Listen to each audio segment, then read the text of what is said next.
다이롭다기 채널 오신 것을 환영합니다. 날씨가 왜 이렇게 추운 것인지. 어머, 이게 뭔 일이랴? 7.7도. 7.7도. 오늘 제 베란다 온도는 7.7도예요.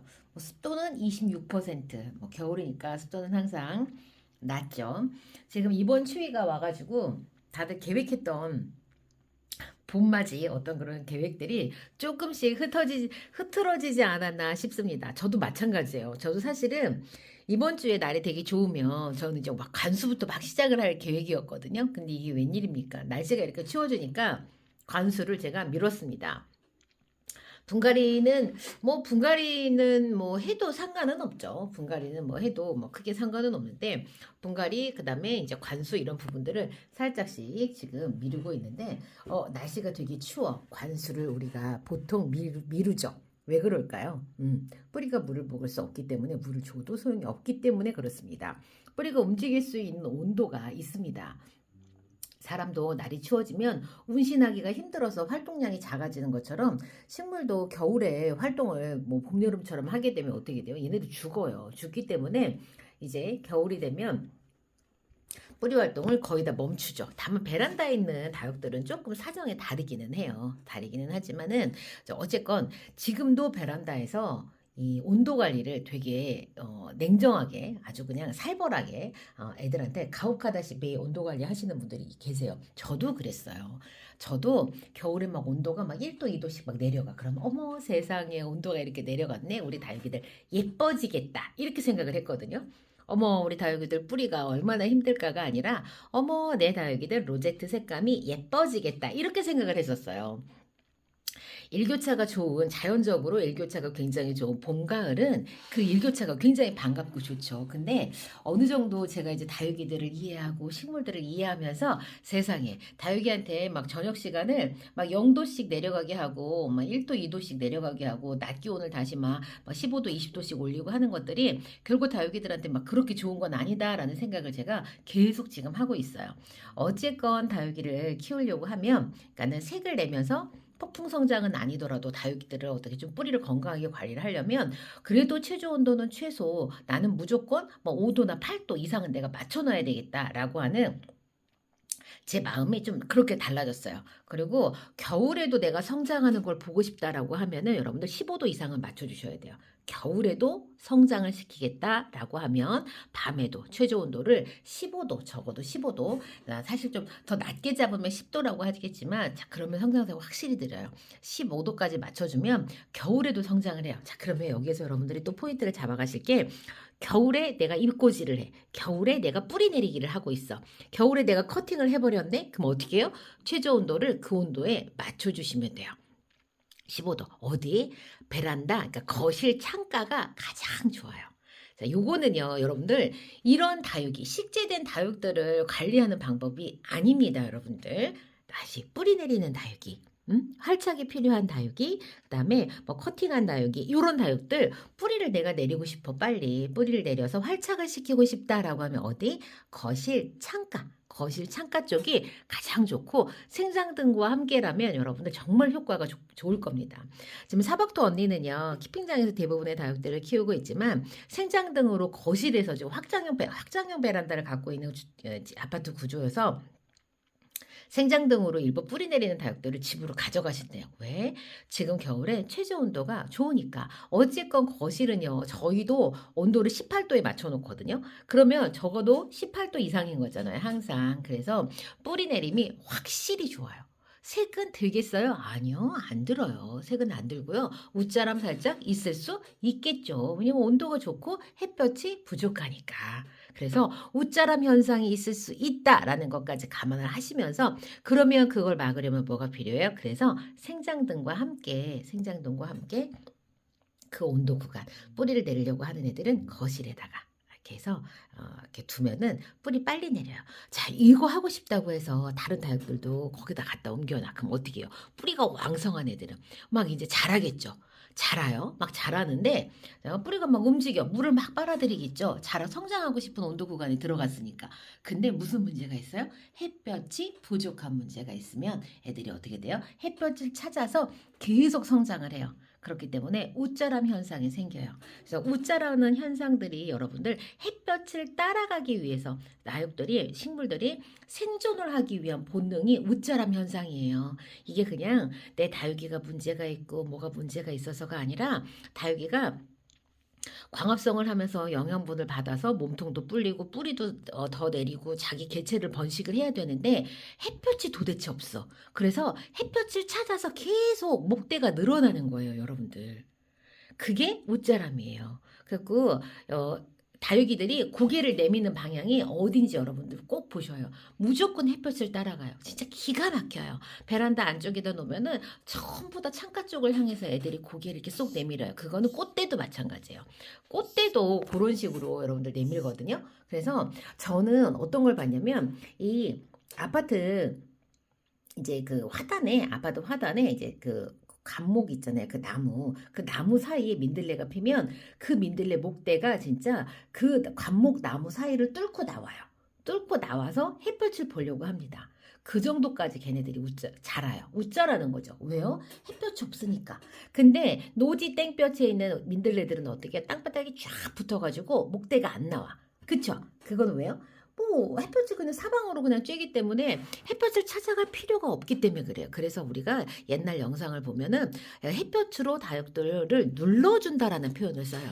이렇게 탁 눌러 햇볕이 정말 좋은 곳에서는요, 애들이 로제트라는 표현을 그래서 쓰는 거예요. 로제트라는 말은 방석처럼 딱 붙어 있는 그런 이 뭐라고 해야 될게 이 수영들을 보면서 우리가 로제트라고 표현을 하거든요. 꽃을 로제트라고 하는 게 아니라 이 식물의 수영이 이파리 수영이 방석처럼 땅바닥에 쫙 붙어있는 애들을 우리가 로제트라는 표현을 사실은 씁니다. 근데 탁탁 눌러주면 애들이 진짜 땅바닥에 쫙 펴지듯이 그렇게 해가 눌러주는 거예요. 그래서 웃자랄 필요가 없는 거죠. 여러분들 웃자람의 원인, 그러니까 제가 사박터 언니랑 인터뷰를 하면서 웃자라는 원인은 영양도 아니고 물도 아니고 다른 게 아니다, 햇볕이 부족하기 때문이다 라고 강조를 하는 이유가 바로 그거예요. 이 성장 호르몬, 얘네들이 키를 성장시키는 성장 호르몬은 햇볕의 반대편에 몰려 있어요. 햇볕의 반대편으로 몰려 있어서 해가 있는 쪽으로 갈 수 있도록 해줘요. 왜? 얘네들이 살아야 되니까. 그러니까 웃자람의 원인에 대해서 다른 곳으로 계속 생각하시면 안 돼요. 내가 베란다가 환경이 진짜로 어쩔 수가 없는 환경인데 내가 어떻게 하지? 그러면 거리대를 쓸 수 있다거나 아니면은 진짜 햇볕을 잘 받는 곳에 애들하고 자꾸 교체를 해준다거나 어쩔 수 없이 생장등을 설치한다거나 이런 방법들을 모색을 하셔야 되는 거지. 계속 그냥 애들을 막 묵은 애들로만 사고 물을 안 주고 그다음에 막 온통 막 마사가 엄청 많은 흙으로 바꾸고 화분을 정말 작은 걸로 바꾸고 그런 거에는 여러분들 한계가 있어요. 결국에는 죽어요. 결국에는 물론 모든 식물들을 키우다 보면 그렇게 되죠. 그렇게 되는데 결국에는 한계가 오기 때문에 그래요. 그래서 웃자람의 원인은 바로 햇볕 때문이다라는 부분들을 이해를 하시게 되면 왜 다부떼기 베란다 안쪽에서 그냥 생장등을 그냥 쓰세요, 그게 대세예요 라고 이야기를 하는지 아시지 않을까, 좀 이렇게 이해를 하실 수 있지 않을까 생각을 하고, 관수를 하는 부분이라던가 화분의 영양 자체가 많다던가 큰 화분을 쓰는 것들은 웃자람에도 영향을 줄 수 있어요. 당연히 영향을 줄 수 있습니다. 왜냐면 영양이 좋아서 뿌리가 영양을 많이 빨아들이고 그러니까 화분이 커가지고 보수성이 좋아서 뿌리가 물을 계속 빨아들일 수 있고 그런 환경이 된다면 이제 아삼육이 맞는 거겠죠. 햇볕이 부족한 현상하고 아삼육이 맞아서 이제 그렇게 되는 거겠죠. 그래서 여러분들 이 해가 부족한 그 환경에서 당연히 조율을 하는 것은 화분의 사이즈, 그 다음에 뭐 화분 안에 보수성 이런 것들, 그 다음에 화분 안에 식재하는 다육이와 화분의 사이즈 매칭, 그 다음에 군생을 심냐 외두를 심냐, 목대를 있는 걸 심겠냐 낮바닥에 딱 붙어있는 걸 심겠냐, 이런 거에 따라서 조금은 달라질 수 있지만 근본적인 것을 넘어서기는 어렵다는 거예요. 그래서 근데 또 하나 제가 그거 알고 있어요. 진짜 생장등 설치하고 싶은데 이 설치를 혼자서 못 하시는 우리 어르신들께서 진짜 이거를 자식한테 부탁하기도 싫어. 왜냐면 자식들은 하지 않아도 된다고 하거든. 그렇게까지 하지 말라고 하거든. 그런데 내가 이 때문에 얼마만큼 내가 행복한지를 모르기 때문에 그러는 거야. 여러분들, 우리 큰아이 작은아이가요, 그 컴퓨터 게임을 하잖아요. 컴퓨터 게임을 하는데 모니터 우리 큰아이는 이제 전 이제 컴퓨터 완전 게임을 하기 때문에 모니터, 키보드, 마우스를 얼마나 수집하듯이 바꾸는지 몰라요. 진짜 제가 봤을 때는 낭비인 것 같거든요. 근데 그게 그 아이한테는 중요한 거예요. 다른 거 안 해요. 그래서 컴퓨터 모니터, 그다음에 키보드, 마우스를 진짜 수집하듯이 계속 그렇게 바꿔 돈이 생기면. 우리 작은 아이도 그렇고. 갖고 엊그저께는 둘이서 키보드를 막 서로 갖고 와 갖고 "이 키보드는 이런 기능이 있고 이런 기능이 있어. 형아 이거 쓸래? 나한테 살래?" 막 이렇게 지네 둘이 딜을 하고 있더라고요. 근데 제가 생각해 봤어요. '나는 뭐에 그렇게 돈을 쓰고 있지?'라고 했더니 저는요. 이 휴대폰 촬영 거치대 있죠. 그 거치대를 그렇게 사요. 나한테 딱 맞는 걸 사고 싶어서. 왜? 나한테 필요한 거니까.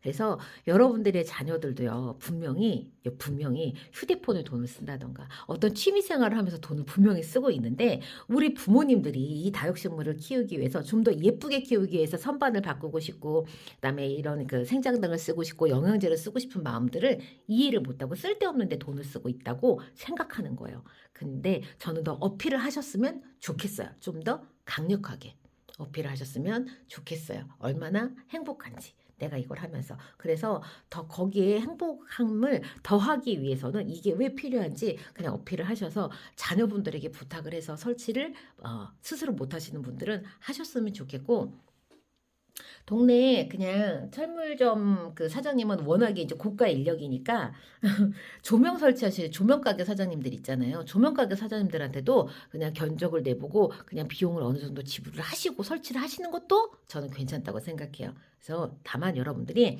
테이블 세팅, 그러니까 이 선반 세팅 있죠. 선반 세팅을 다 맞춰 놓은 다음에 그다음에 문의를 하시면 돼요. 문의를 하시고 그래서 이제 생장등을 이제 이렇게 이제 이 컨설팅을 받으시면서 그렇게 하셔도 돼요. 그래서 제가 설치를 해주는 그런 특정 이 조명 가게 사장님들이 있다는 거를 제가 알고 있어요. 근데 이제 제가 이제 제가 쓰는 이 형광등 일자 있죠. 일자 생장등은 그게 없으신 것 같더라고요. 요거 있죠. 제가 옛날에 썼던 이 필립스 있죠. 이 필립스는 단가가 있고 이제 이게 설치를 많이 해야 되잖아요. 얘도 설치를 많이 해야 돼서 요게 설치해주는 기사님들이 제가 있었던 걸로 알고 있고요. 그다음에 빗솔 제품도 컨설팅을 해주면서 설치를 해주고 있다는 거를 알고 있어요. 근데 지금 우리 플랫트 제가 쓰고 있는 요 회사 제품은 자체에서 생산만 지금 하고 있지 컨설팅을 하면서 설치를 하는 거하고는 프로그램이 연계되어 있지는 않더라고요. 제가 이 부분에 관해서는 진짜 여기에다가 진짜 하고 싶어. 우리 어르신들을 위해서 혹은 깔끔한 인테리어를 위해서 설치를 하고자 하는 분들께 이제 이런 솔루션들이 될 수 있는 그런 부분들을 향후에는 제가 또 이렇게 모색을 한번 해봤으면 하는 바람이 있어요. 자, 오늘은 여기까지. 저 다음 시간 다른 이야기로 다시 찾아뵐게요. 그럼 안녕히 계세요.